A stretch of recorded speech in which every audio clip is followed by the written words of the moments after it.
Bonjour à tous, nous poursuivons avec la 6e Mishnah du 6e Pérek. Nous avons vu au début du Pérek le din d'un haris, c'est-à-dire que la Mishnah nous avait enseigné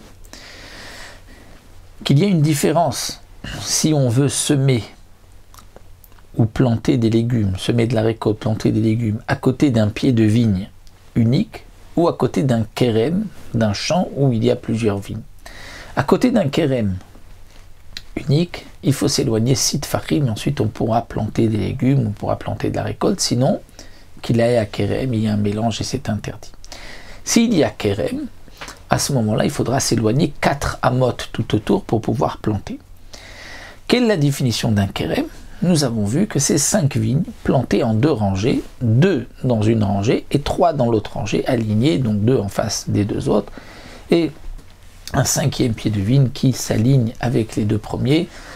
C'est ainsi que nous avons un kérem. Mais la Mishnah nous avait dit, d'après Beth Hillel bien sûr, et la Mishnah nous avait dit au début de notre Pérek, que si nous avons 5 pieds de vigne qui sont alignés, mais qui sont à côté d'un haris. Haris, c'est une petite construction, comme la Mishnah l'avait dit, c'est-à-dire que nous avons dans le din de haris, c'est-à-dire qu'à côté d'une barrière, et on a fait monter les pieds de vigne sur cette, non pas des pieds de vigne, on a fait monter la vigne sur cette barrière. Donc puisque nous avons une barrière et que nous avons 5 pieds de vigne, même alignés, étant donné que la vigne va grimper, va monter sur cette barrière, c'est un peu comme si on avait eu 2 rangées, et donc là il faudra s'éloigner 4 amotes, comme si c'était, nous l'avons vu, un kérem, même d'après Beth Hillel. La Mishnah vient nous dire maintenant piske haris, c'est-à-dire que si ce mur où se trouvait, donc juste à côté des pieds de vigne qui montaient sur cette barrière, si elle est divisée en 2, c'est-à-dire que au départ on avait comme ça aligné, et puis il y a un endroit, par exemple, qu'on a déraciné, il y a un pied de vigne qu'on a enlevé. Alors, dans ce cas-là, combien doit-il y avoir entre les vignes d'un côté et les vignes de l'autre pour pouvoir planter au milieu? Un peu comme on l'avait vu à propos d'un champ de vigne, au milieu, si il y a une partie des vignes qui s'était déracinée, est-ce qu'on peut planter au milieu? Nous avons vu qu'il y avait des mesures à respecter. Alors ici, la Mishnah nous dit piske haris. Donc piske, c'est-à-dire des morceaux. Donc le haris qui s'est divisé en 2. Shmone amot ve'od. Lorsqu'il y a 8 amot et un peu plus, et ce un peu plus, un 6e de hamas, c'est-à-dire un téphar, alors à ce moment-là, on pourra planter au milieu. La Mishnah juste nous donne une petite parenthèse. Vechol midot shamur chamim bekerem en baem va'od. Tout ce que les Chachamim m'ont donné comme mesure dans le kérem, dans la vigne, il n'y a jamais vaod et plus. C'est toujours des mesures qui se terminent tant de amot, 4 amot, 16 amot. Mais jamais vaod plus. Sauf chutz mi piske haris, où là il y a un din particulier de 8 amot, vaod et plus. Certains ne lisent pas dans la girsa vechol midot shamochem bekerem. Mais d'une manière générale, toutes les midot que les Chachamim nous ont parlé, il n'y a jamais vaod, à part ce cas-là. Donc maintenant, revenons au haris.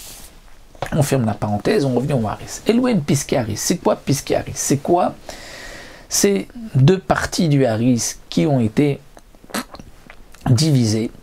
Eh bien, c'est haris shecharav me'emtsao, un haris où il y a un pied de vigne qui a été donc détruit, déraciné du milieu, et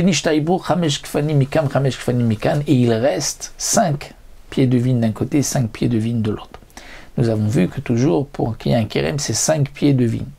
Donc là nous avons d'un côté 5, d'un côté 5. Au départ, il avait planté 11 pieds de vigne à côté de cette barrière, et le pied de vigne du milieu a séché, est mort, a été déraciné, a été enlevé. Maintenant, il se retrouve avec 5 d'un côté, 5 de l'autre, et au milieu, c'est vide. Pourra-t-il semer au milieu? Tout dépend. S'il n'y a que 8 amot, il ne pourra rien planter au milieu. Étant donné qu'il a 5 d'un côté, 5 de l'autre, c'est un kérem. Donc, pour qu'il y ait un kérem, il faut s'éloigner 4 amot de chaque côté. Donc, s'il s'éloigne 4 amot, il est juste à 8 amot, il n'a pas de quoi semer. Mais s'il a shmoné amot vaot, 8 amot, et encore un peu plus encore, ne serait-ce qu'un tefar, notnim kede avodato, ils auraient amota.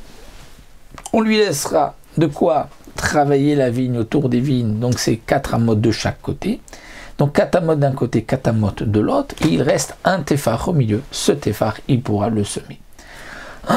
Alors, le Barthénora nous explique quel est le chidouche que nous donne ici la Mishnah lorsqu'il y a 8 et un tefar. Nous avons vu au départ que pour Rabbi Yochanan ben Nouri, dans la première Mishnah, le haris n'est pas considéré comme un kérem, étant donné que ce sont 5 pieds de vigne qui sont alignés. Donc pour Rabbi Yochanan ben Nouri, on laisse 6 tfachim d'un côté, 6 tfachim de l'autre, et normalement, on pourrait semer ce qu'il reste. Eh bien non. Pour Rabbi Yochanan ben Nouri, il faut quand même qu'il y ait 8 amot pour qu'on laisse 6 tfachim d'un côté, 6 tfachim de l'autre, et que l'on puisse semer au milieu 8 amot et un tefar. C'est-à-dire que, même pour Rabbi Yochanan ben Nouri, même si ceci n'est pas considéré comme un kérem de chaque côté, puisqu'il n'y a que 5 pieds de vigne alignés et pas en 2 rangées, eh bien malgré tout, s'il n'y a pas 8 et un tefar, eh bien il y a comme un mélange. Et donc pour même Rabbi Yochanan ben Nouri, on ne pourra rien semer. Mais s'il y a 8 et un tefar, à ce moment-là c'est suffisamment large. Entre les deux, on laissera juste 6 tfachim d'un côté, 6 tfachim de l'autre, et on pourra semer ce qu'il y a au milieu. Pour les chachamim, étant donné que nous avons un kérem d'un côté, un kérem de l'autre, puisqu'il y a 5 et 5 de chaque côté, eh bien, s'il y a 8 amot et un tefar, on laisse 4 amot d'un côté, 4 amot de l'autre, et on va pouvoir semer le tefar du milieu. Alors c'est vrai, dit le Barthénora, mais on aurait pu se poser la question, c'est que pourquoi ce n'est pas comme karachat à kerem, lorsque au milieu d'un champ de vigne, il y a un trou où il nous faut 16 amot et donc pas 8 et un tefar? Eh bien, le chidouche est que malgré tout, ce haris n'est pas comme un véritable kerem. Et donc, on n'a pas besoin de 16 amot au milieu, 8 amot et un tefar suffisent.